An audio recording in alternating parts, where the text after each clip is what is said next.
आज हम आपको सुनाने जा रहे हैं बहुत ही इंटरेस्टिंग कहानी। प्रतापगढ़ का राजा भानु प्रताप बहुत ही शांति प्रिय और प्रजापालक राजा था। उनका राजपाट बड़े ही सुचारू ढंग से चल रहा था। उनके राज्य की इस उचित व्यवस्था के पीछे जिस आदमी का योगदान था वे थे उनके प्रमुख सलाहकार इंद्रसेन। इंद्रसेन को राजा कभी कोई दिक्कत महसूस नहीं होती थी, परंतु दुर्व्यवहार के कारण एक दिन अचानक प्रमुख सलाहकार इंद्रसेन का मृत्यु हो गई।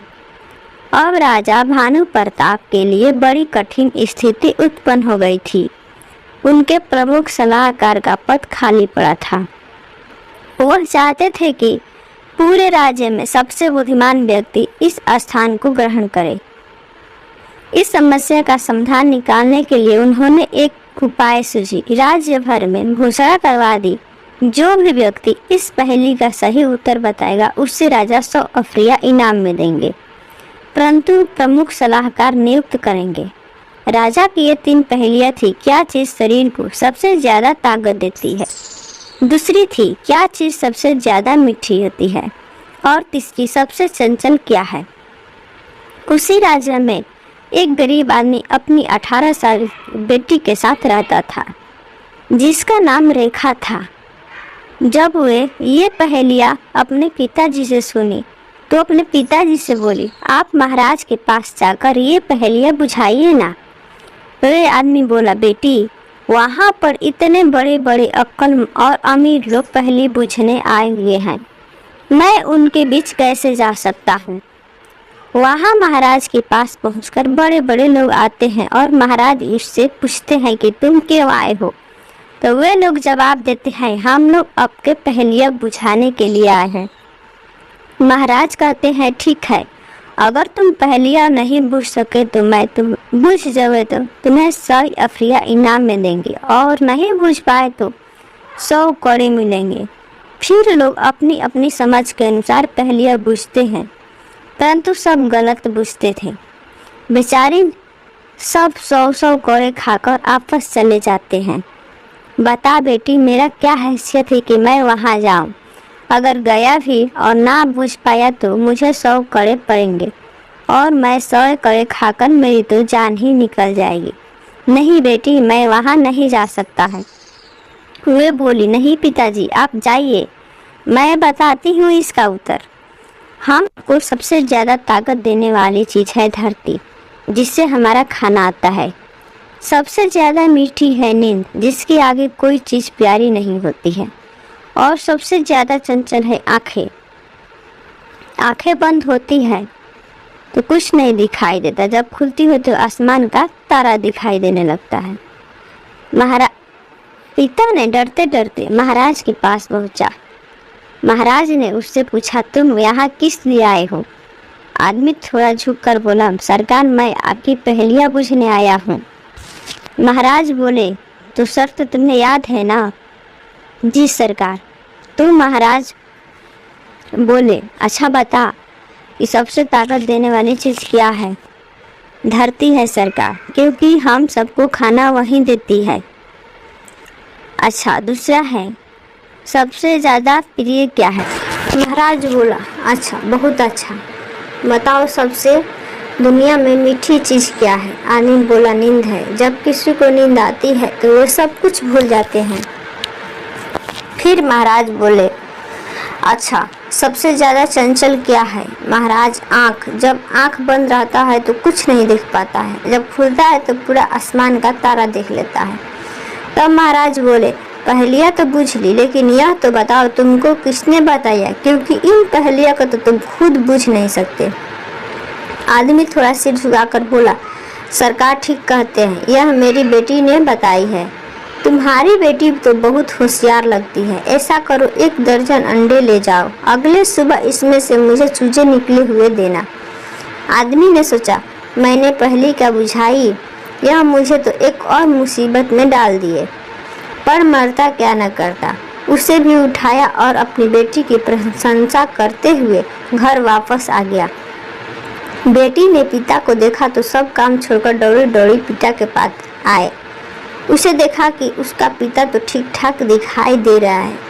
इसका मतलब यह है कि उनको 100 कड़े नहीं लगे। तब संतोष की सांस ली और बोली, क्या हुआ पिताजी? ऐसा लगता है आपको इनाम मिल गया है। पिता कुछ परेशान था, बोला, बस बस रहने दो, महाराज तो अशर्फियाँ दी नहीं और अंडे थमा दिए मुझे। उन्होंने कहा है कि कल इनमें से चूजे निकाल कर कल सुबह उनको चाहिए। अब क्या होगा? और उसने महाराज के घर में हुआ सारा हाल अपनी बेटी को बता दिया। यह सुनकर बेटी बोली, पिताजी आप चूजों का बिल्कुल चिंता ना करें, आइए पहले खाना खा लीजिए, बहुत भूख लगी है। जब तक लड़की के पिता तैयार होकर खाना खाने आया तब तक उसने सारे अंडे पका दिए। कुछ अंडे अपने खाए और कुछ अपने पिताजी को खिलाई। खाना खाकर उसके पिता को बाजार के कुछ भुट्टे दिए और बोली, पिताजी इन भुट्टों को अभी अभी महाराज के पास ले जाइए और कहिए कि वे इनमें से दाने निकाले और बोए।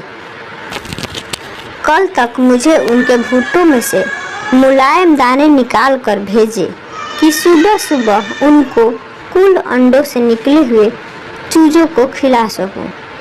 उन्होंने मुझे भिजवाए हैं। पिताजी बाजार में से भुट्टे लेकर महाराज के पास पहुंचा।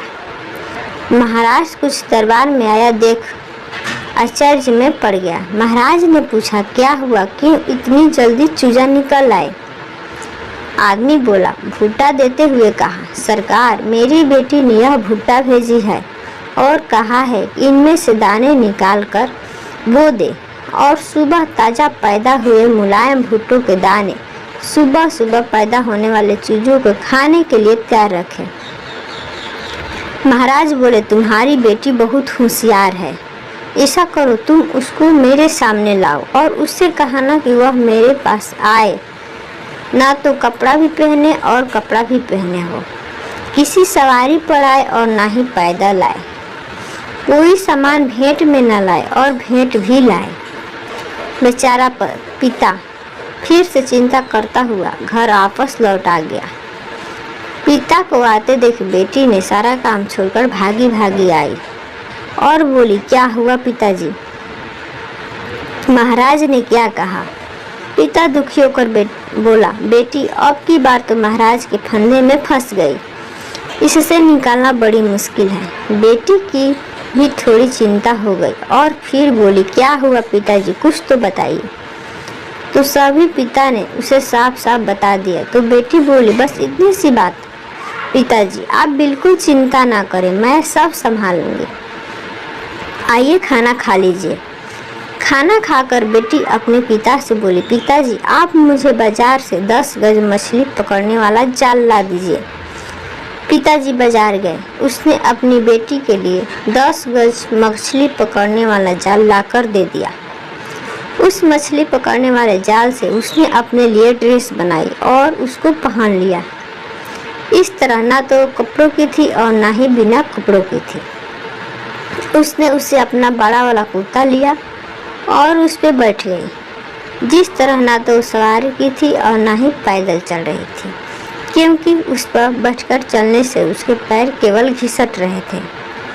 फिर उसे 2 चिड़िया पकड़ी और एक बिल्ली और अगले दिन महाराज के घर चल दी। महाराज ने उसको आते देखा तो उस पर अपना कुत्ता छोड़ दिया।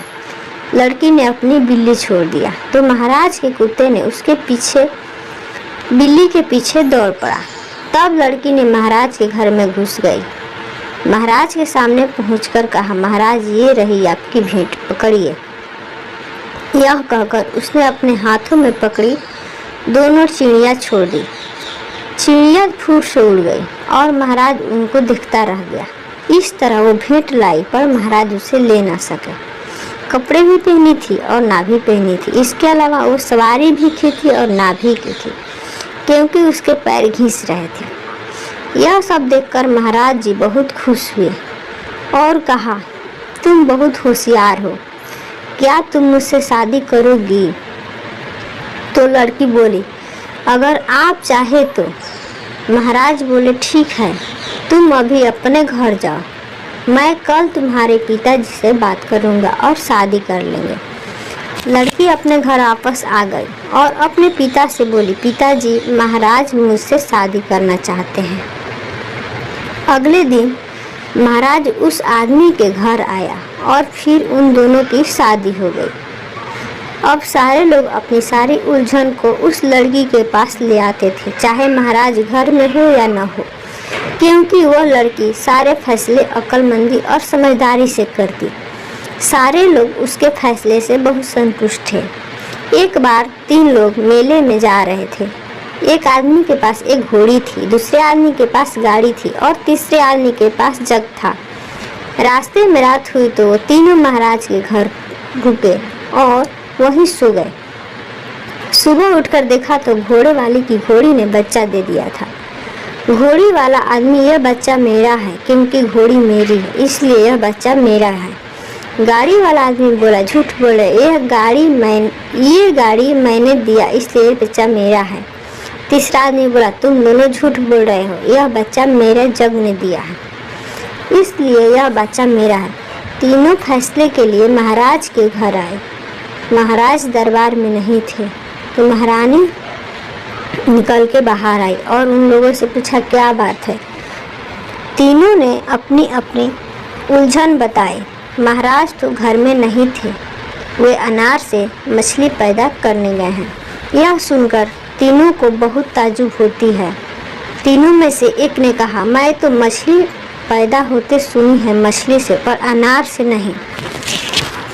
इस पर महारानी बोली, और मैंने भी कभी गाड़ी से और जग से घोड़ा पैदा होते हुए नहीं देखा। यह बच्चा घोड़ी वाले का है, उसको दे दो और तुम सब जाओ।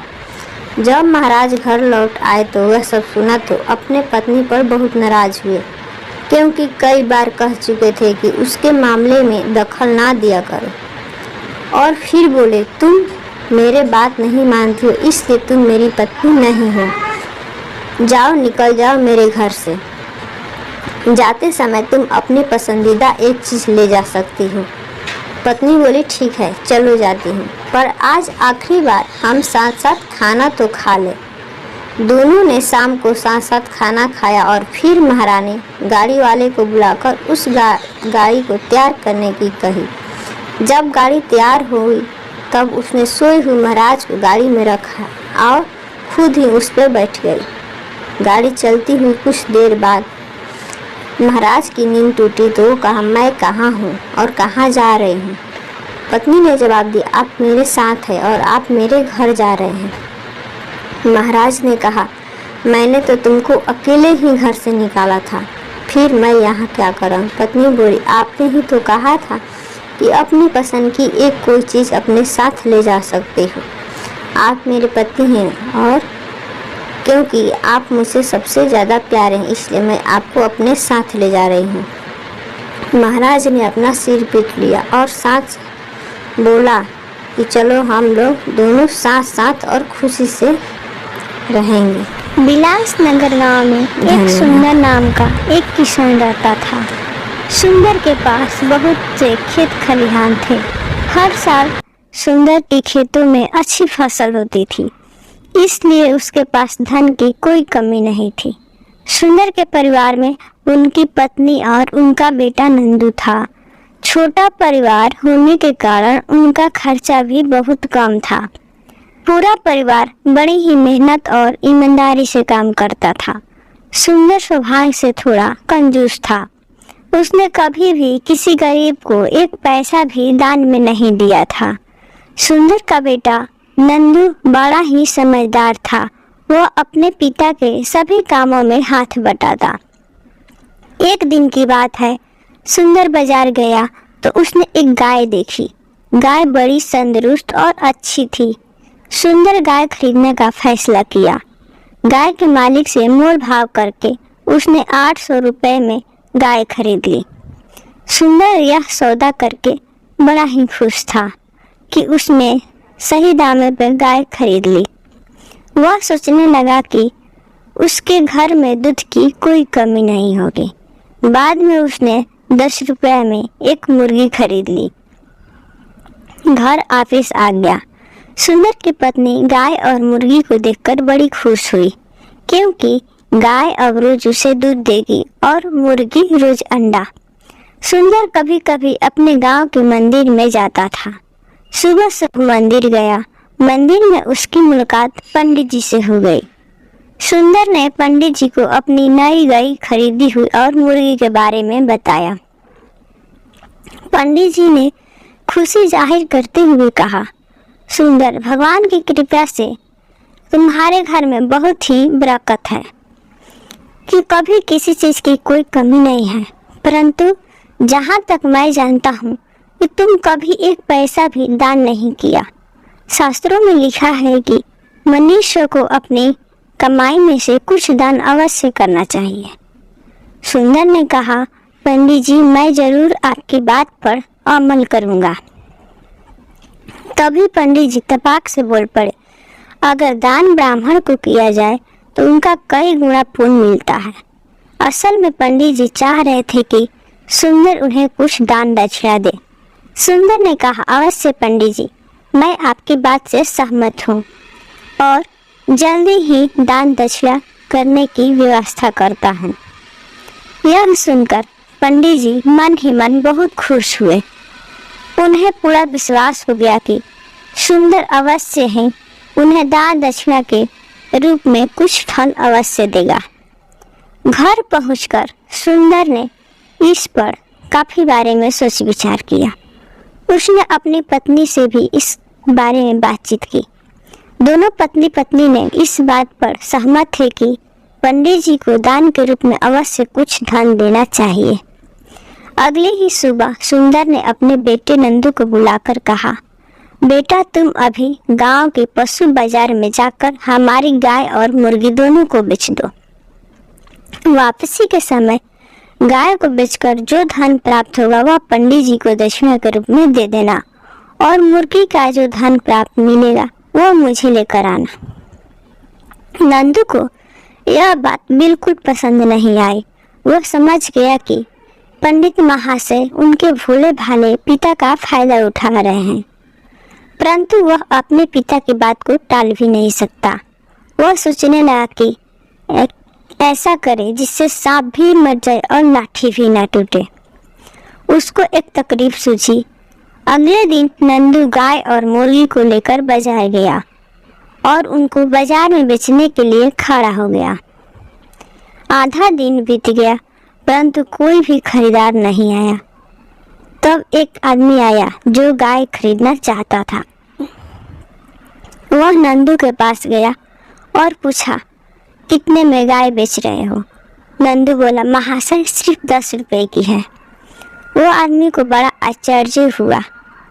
ऐसा कैसे हो सकता है? उसने कहा, मुझे यहाँ रहते हुए कितने साल हो गए, पर मैंने ऐसा कभी नहीं सुना है कि गाय का दाम 10 रुपया हो। और यह क्या, गाय दूध देती है? नंदू बोला, हाँ बिल्कुल देती है, 5 लीटर सुबह और 5 लीटर शाम को। परंतु यह गाय चाहिए तो साथ में यह मुर्गी भी खरीदनी पड़ेगी। आदमी ने पूछा, अच्छा तो यह मुर्गी की कीमत क्या है? नंदू ने जवाब दिया, 800 रुपये। उस आदमी को यह सब एक जमीला सा लग रहा था, परंतु वह 810 रुपये में गाय और मुर्गी का सौदा बुरा भी नहीं लगा, तो उसने 810 रुपये देकर गाय और मुर्गी खरीद लिया। नंदू बड़ी खुशी से 810 रुपये अपनी जेब में रखे और सीधा घर पहुंच गया। पंडित जी के पास उसने पंडित जी को प्रणाम किया और 10 रुपये दक्षिणा के रूप में दिए, जो गाय की कीमत थी। पंडित जी ने उस दक्षिणा के रूप में मोटी रकम की आशा कर रहे थे। वह बेचारे मन मनोस कर रह गए। घर पहुंचकर नंदू ने 800 रुपये अपने पिता के हाथ में थमा दिए। इतने सारे पैसे देखकर सुंदर को बड़ा आश्चर्य हुआ। उसने अपने बेटे से पूछा, क्या तुमने गाय बेचकर उसके पैसे दान में नहीं दिया? नंदू बोला, पिताजी, मैंने दोनों ही काम कर दिए। गाय को बेचने से जो पैसे मिले वह पंडित जी को दे दिए। मुर्गी के इतने सारे पैसे मैं घर लेकर आया। सुंदर अभी भी कुछ समझ नहीं पा रहा था। तब नंदू ने उसे साफ साफ बता दिया। वह गाय 10 रुपये में बेचकर 10 रुपये पंडित जी को दे दिया और मुर्गी को 800 रुपये में बेचकर 800 रुपया घर ले आया। इस तरह से चालाक नंदू ने अपने पिता का कहना भी मान लिया और पैसे भी बचा लिए। नंदू के माता पिता भी उसकी उस हंसुआरी पर और चालाकी पर बहुत ही पसंद आए थे। दोस्तों, अगर हमारी कहानी अच्छी लगे तो हमारे चैनल को सब्सक्राइब करें। धन्यवाद।